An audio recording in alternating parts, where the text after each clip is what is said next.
There's a moment every year when your phone lights up with birthday messages. And instead of feeling excited, you feel nothing. Or worse, you feel the weight of pretending to care. You thank people, you smile through the awkwardness, and then you go back to your regular Tuesday as if the entire universe didn't just mark another lap around the sun with your name on it. But here's what nobody tells you. The way you treat your birthday isn't random. It's a psychological fingerprint, a quiet confession your mind makes about how safe you feel being seen. Most people assume someone who ignores their birthday is just practical or mature, maybe even a little cold. But the truth sits deeper.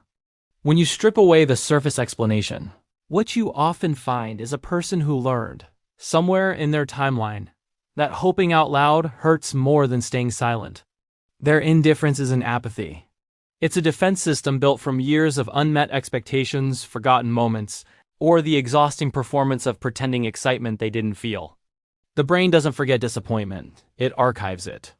And over time, it starts making decisions for you, lowering the bar before you even realize you've stopped reaching. Think about what birthdays actually are. They're emotional checkpoints. A single day that forces you to pause and ask questions you've been avoiding all year. Am I where I thought I'd be? Did I grow or just age? Who's still here and who quietly left? For some people, that kind of reflection feels grounding. For others, it feels like staring into a mirror they didn't ask for. So they blur the day into the background, not because they don't care, but because caring without armor feels dangerous.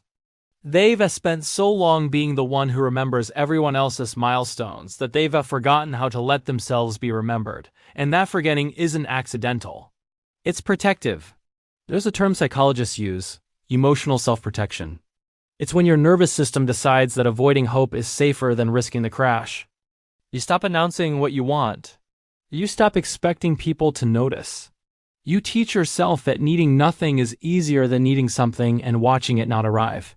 And on the surface, this looks like strength. But underneath, it's exhaustion dressed up as independence. Because the person who says it's just another day is often the same person replaying the evening in their mind, quietly noting who reached out and who didn't, who remembered without a Facebook reminder and who forgot entirely. What makes this so universal is the contradiction at its core. You can be completely self-sufficient and still crave to be seen. You can be emotionally mature and still miss the version of yourself that believed one day could feel magic. That's not regression. That's humanity trying to reconcile two truths. You've outgrown needing external validation, but you haven't outgrown wanting someone to care without being asked. And birthdays expose that tension like nothing else. They become the one day where the gap between I'm fine alone and I wish someone noticed becomes impossible to ignore, but here's the shift that changes everything. When you stop celebrating your birthday, you're not rejecting joy. You're redefining it. You're learning that meaning doesn't require confetti, that presence matters more than presence, and that the deepest form of celebration might just be showing up honestly for your own life every single day. The issue isn't that you've stopped caring, it's that you've started caring differently. And sometimes that looks like silence. Sometimes it looks like a quiet walk, a favorite meal, or just breathing through another year without needing the world's applause. Still, there's something worth protecting here. Even the calmest souls deserve warmth. Even the people who carry everyone else still need to be carried sometimes. So if your birthday feels ordinary, honor that, but also let yourself be soft.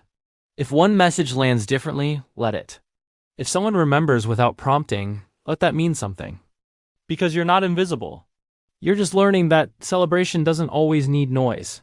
Sometimes it just needs one person who sees you, or better yet, the moment you finally see yourself and realize that being alive, even quietly, is worth marking.